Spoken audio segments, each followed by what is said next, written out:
Hey everyone, welcome. Rabid here, and if you haven't yet, better hit that subscribe button. We're getting close to 2,000 subscribers, and that is all thanks to you guys, the crypto community. So big shout out to all you guys, love ya.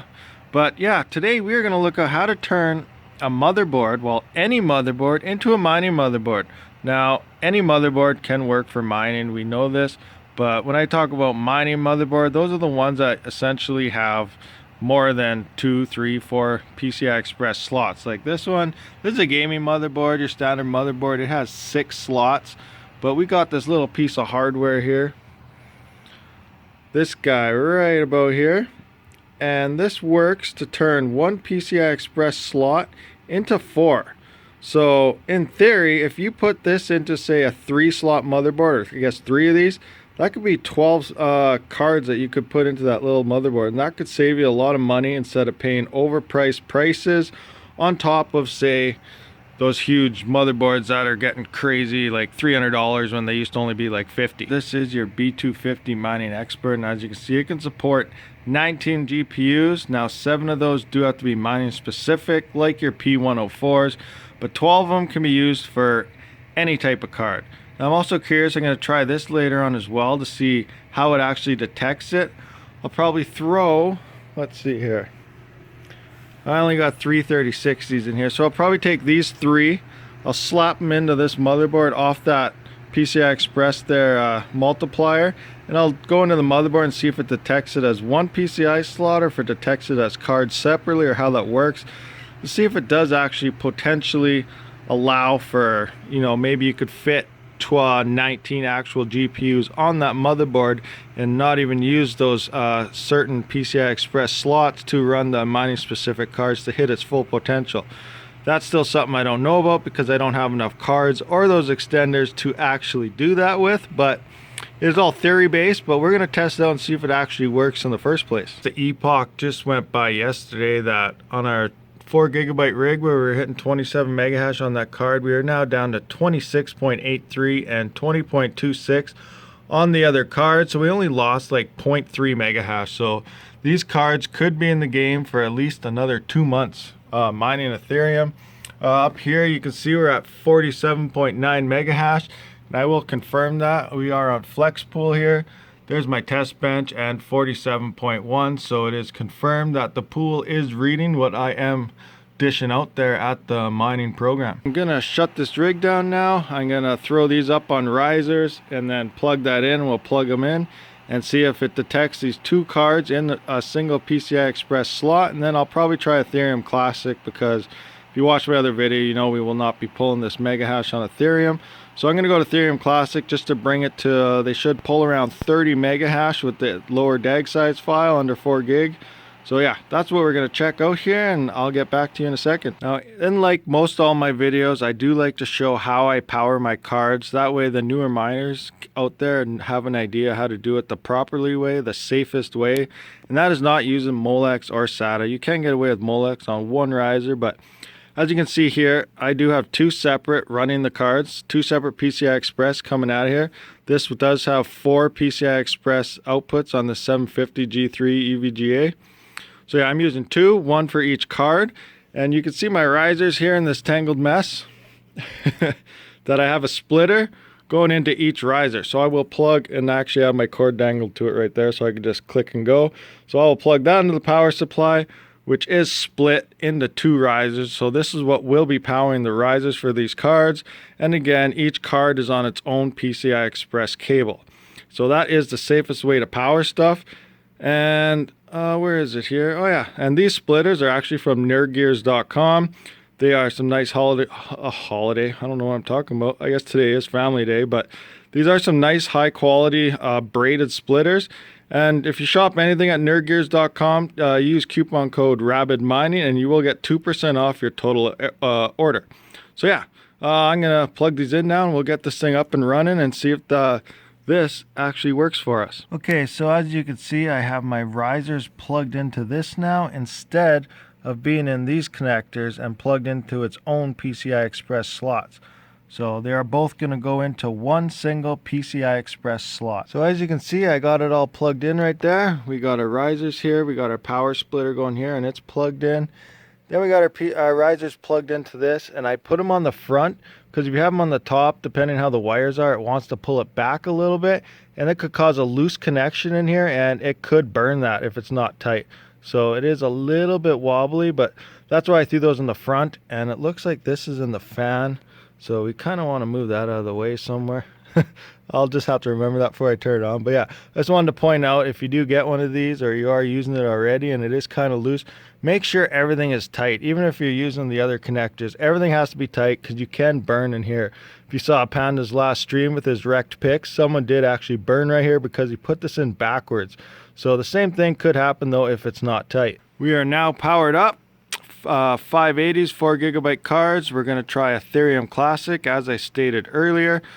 Once this loads up, we'll know when the fans kick in because Hive is set at 65% fans. So when these start bellowing up, we will know that we are in Hive. But for the most part, we are running here. These risers are from nerdgears.com also, I believe. And, oh, I hear the fans booting up a little bit. So yeah, I'm going to go check out Hive and we'll take a look if these are even detecting. Oh, there go the fans. So there we are in Hive OS, and it is reading both cards. So we're gonna turn this to Ethereum Classic, let it build up a little bit and see if we can pull around 30 mega hashes, which is what these cards should be doing. So here we are in Ethereum Classic with these 4GB cards, and we are pulling 30.04 and 29.98, so that's close enough to 30. So this is indeed working with 2 cards at least, using a single PCI Express slot, which saves up room for the other slots. Now this does have you can fit 4 into this, so that makes my curiosity wonder, could you go 4, 8, 12, 16 and so on, or can you only do maybe just the 1 and then the rest? But either way, no matter how it works out, this can help you get more cards on a slot with a cheaper, less PCI Express motherboard. So that is quite interesting. Now I'm going to try this on the B250 and see if it reads and all that other good stuff with the other cards on it as well. So here we are at the B250 mining board. Now I only do have 6 cards plugged into it, and like I said, we're going to be using these 3 3060 Ti's for this test. And we're going to go into BIOS because it tells you how many cards are actually connected to it. So right now it would say 6, so we're going to check that out in a second here.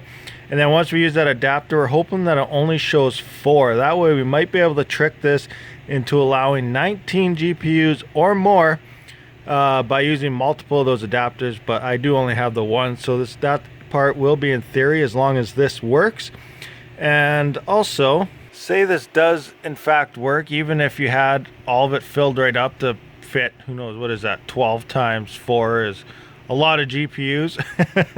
But I think Linux is only capable of 19 on a system, and I believe Windows 10, since it's been updated, is allowing up to 21 now, but I could be wrong. If you guys have got more to work on either or, let me know in the comments, but I think those are the numbers currently anyway. So we're all shut down right now, and I pulled the SATA cable out of the SSD. That way it won't even try to load Hive in case we missed the BIOS deal. And here is that Game Changer breakout board, which is currently running our SSD, if it focuses there, our motherboard, our 8-pin to the CPU is back there somewhere. But yeah, so we're just going to turn this on now and see if it loads into the BIOS just by hitting the button. Like so. There we go. We fired up. She turned on. Everything is spinning. So now we're just going to see if this BIOS loads, and it should be saying 6 cards.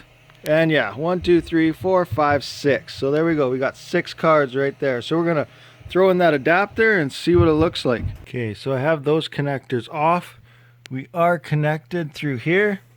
See if we can get a better look at that. So yeah, there it is. Those 3 are connected there through the first PCI 1. Now I'm going to turn this on with the camera so that if something blows up, we catch it. So let's go over here and hit the power button. Then we'll check our BIOS. Power on. Alright.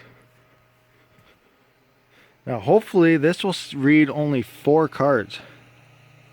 So 4 PCI Express cards. 1, 2, 3, 4. So yeah, this is only picking up 4 now. We're going to run over to Hive and see if we're detecting all the cards, but I do got to plug that SSD back in. So here we are. All the cards are detected. So we are just going to hit the old flight sheet here. Find our dual mining operation. Where are we? Flex pool right there. Send that to the moon after we hit apply because they want more money from us for running 2 rigs. We're going to go to overview. And this should start mining. Just SSD'd in, and as you can see we have MOTD watch. We're going to hit enter on that. And there we go. So this is Team Red Miner with our AMD cards. We don't want that. Just hit the number 2 there, and now we can see T-Rex going. So yeah, just run that again just in case you missed it. And now 1 is Team Red Miner and 2 is T-Rex on the same rig running 2 separate miners. And yeah, looks like we're mining. We are finding GPU. Well, we found 1, 2, 3 shares, but which GPUs found them? Still loading the epoch. Oh, and there's a new version of T-Rex available, so we'll have to take a look at that sometime and see what's going on with it. But okay, so far every GPU found some shares except for 1. Oh, there, all of them found shares, so we are good. Just a quick peek at our mega hash: 61.6, 61.8, and 61.3. So we are around close to the same for each. We did not lose total system at all, so yeah, this adapter looks like it's working as intended. So now just a little talk on theory. With enough cards and enough of those adapters, could we trick this motherboard into allowing 19 or more regular GPUs, because it is only reading the PCI Express slots. So if you're throwing 4 cards on a slot, then that could lead to some massive builds depending if the software can handle it. But could you trick the actual board itself into allowing you to fill it up with normal cards and get the 19 that you're supposed to run with any card? Or are you still going to need 7 of those P104s or other mining specific cards? And if you're unaware about a mining specific card, that is a card that has no video output whatsoever. It has all those components taken out and it's just there to strictly mine, so do computing stuff. So yeah, hope you guys enjoyed this video. Please hit that subscribe button and catch you on the next one. Rabid out.